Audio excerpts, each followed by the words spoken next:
Yo, YouTube, what's up with your boy, Sports and Fitness Rants? I'm back, guys. Click that like button. Subscribe to my channel. What's up, y'all? Good morning. It's the weekend. We made it. The weekend's here, guys. Saturday morning. Good morning, y'all. Welcome back, guys. Welcome to another one. I got a great video for you guys today. As usual, I want to thank you guys for all your love, the comments, all that stuff, guys. I always want to thank you guys, man, because it means a lot to me, man. Small channel, right? And I really appreciate it. In this video, we're going to continue with the celebration of Michael Jordan. You guys know the deal here. We're going to tell the truth about this man. We're going to stop these lies, right? These fabrications. And we're going to talk today about something that I hear a lot, that Michael Jordan shot the ball a lot. He took a lot of shots, and they point to that as the reason why he was winning his scoring titles. And we're going to talk about that, guys. So, you guys know what to do, man. Turn that volume all the way up. Hit that play button. Remember, listen to my voice. Listen to the information, guys. I got the facts for you guys here, right? Remember, these videos are for educational purposes. And let's roll. So, yes, guys, I know you've probably heard this many times before, that Michael Jordan took a lot of shots. He shot the ball a lot. That's why he was winning those scoring titles. People really say these things, guys. It sounds crazy when you think about it, right? Because saying that Michael Jordan only won his scoring titles, or that was the reason why he won his scoring titles because he shot the ball a lot, or that he took a certain amount of shots, that would be like me saying that the only reason that John Stockton won the assist title every year is because he passed the ball a lot. That's the same thing with me saying that. John Stockton is not that great of an assist man. He only won those assist titles because he passed the ball a lot. He passed the ball more than anybody else. That's the point of assists. To pass the ball to somebody. That's the point of scoring. To shoot the ball. How else are you going to score? Right? So that's number one. It's the dumbest statement I've ever heard in my life. Michael Jordan only won the scoring titles because he was taking a certain amount of shots. That is some nonsensical whatever. Number two, we have to think about this also. I'm pretty sure, guys, that Michael Jordan's position is called the shooting guard. Please, y'all, in the comments, let me know if I'm wrong about that. I'm pretty sure it's called the shooting guard. So all this talk about Michael Jordan shooting the ball this many times, or Michael Jordan was shooting this, he was scoring this much because he was shooting this much, and he wasn't passing X, Y, or Z. He was a shooting guard. He's not a point guard. It's not his job to facilitate. His main objective is to put the ball in the hole. And no one did it better than that man. Right, so that's number two. He was a shooting guard.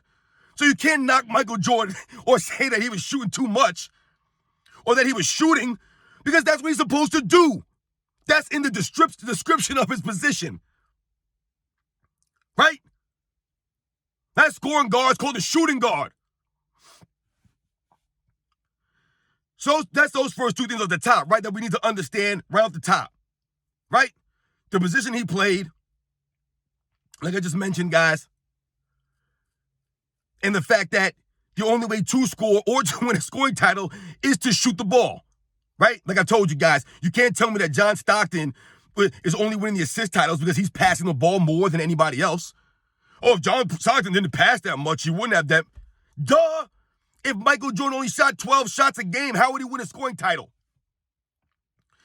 Because when people say these things, once again, it's the disingenuous meanings that's all it's about. It's a negative connotations. They're trying to tear down Michael Jordan. They're trying to knock only him. As if other scoring champions in NBA history, they weren't taking the most shots in the league. You're telling me when Wilt Chamberlain was averaging 50 points a game, he didn't take more shots than everybody else? Go look at Wilt Chamberlain's scoring titles. He led the league in field goal attempts, guys. And there's absolutely nothing wrong with that. That's what the man was supposed to do. He was the greatest scorer of his era. That's what he was there to do. Put the ball in the hole, man. And how are you going to do that if you ain't shooting it? We think about all these great scorers, guys, in NBA history. Let's just think about some of the guys who were the scoring champions before Michael Jordan came into the league. Let's think about guys like an Adrian Dantley. Let's think about guys like George Gervin. Think about Will Chamberlain down the road earlier in the NBA. We think about these guys who win scoring titles. Now, with the exception of someone like an Adrian Dantley, most everyone leads the league in field goal attempts when they lead the league in scoring. Or they're in the top 3 or top 5 in field goal attempts. That's every scoring champ, guys. Go check it out. You think Pistol Pete, when he led the league in scoring, wasn't shooting the ball? The man was shooting like 30 shots a game. George Gervin, these guys are taking 21, 20, 22 shots a game, 20 shots a game. They're not taking 10, 11, 12 shots a game. They're leading the league in field goal attempts. How else are you supposed to score at a high level? The main difference we must remember when we're talking about Michael Jordan and his scoring titles and him scoring the ball is that Michael Jordan scored at a high level. He shot the ball at a high level. Right, guys? He shot over 50% for, I believe, I want to say five out of his scoring titles. He shot at over 50% out of the 10. And I believe 2 of the other ones were 49%. So the efficiency of Michael Jordan was there. Guys like Adrian Dantley, George Gervin, these guys were efficient scorers, man. They weren't out there just chucking up random shots. Will Chamberlain was just throwing up shots. These guys were shooting high percentages. That's why they led the league in scoring. If I was in the NBA and I shot 25 times a game, guys, that's not going to necessarily mean that I'm going to lead the league in scoring.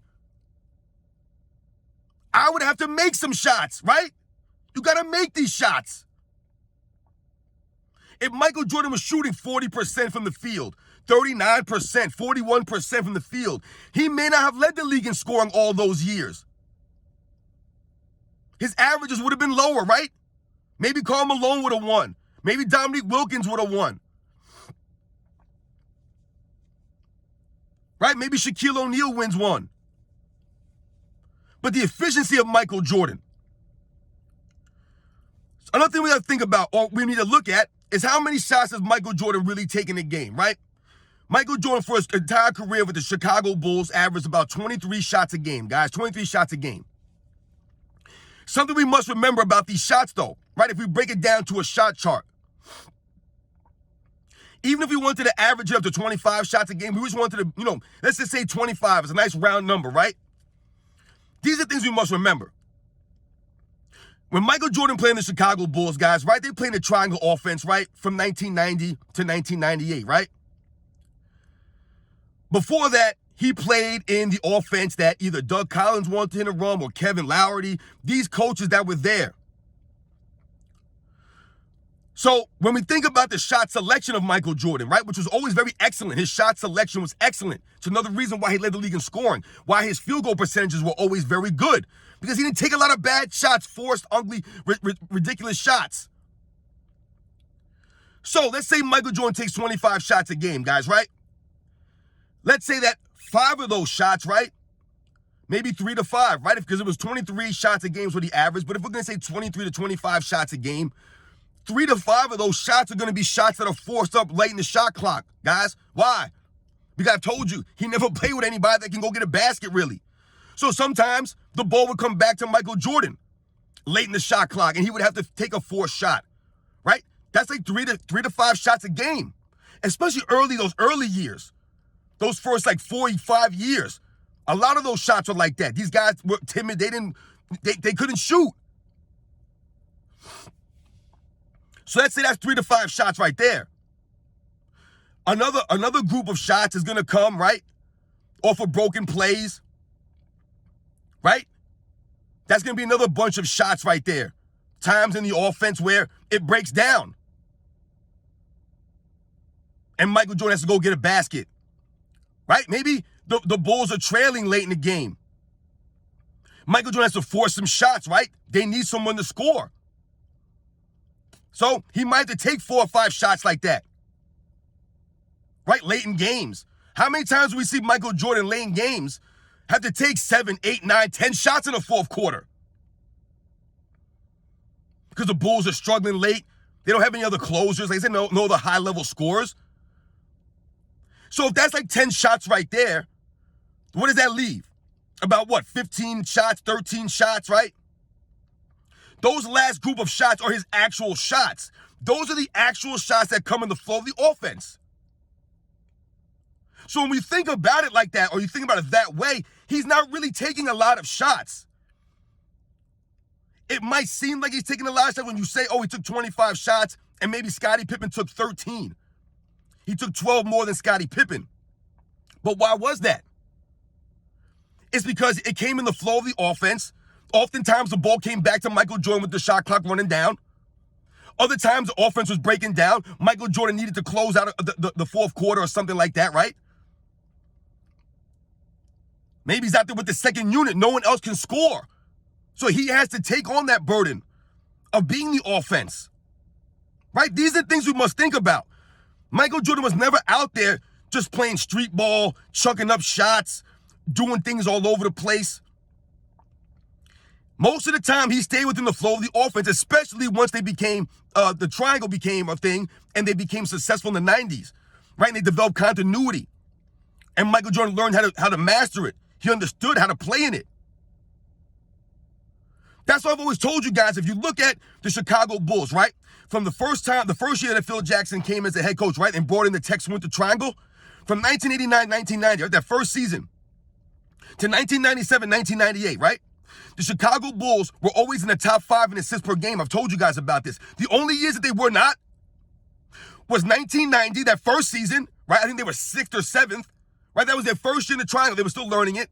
And I believe 1997, 98, that last year that Scottie Pippen missed all those games. They had a lot of guys out. Michael Jordan had to do a lot more isolation, a lot more taking over the games. He didn't have as much help that season. So their assists went to, I think they were like 7th or 6th that season also in assists per game. But every other year with Michael Jordan, they were in the top 3 or the top 5. And some seasons they were number 2.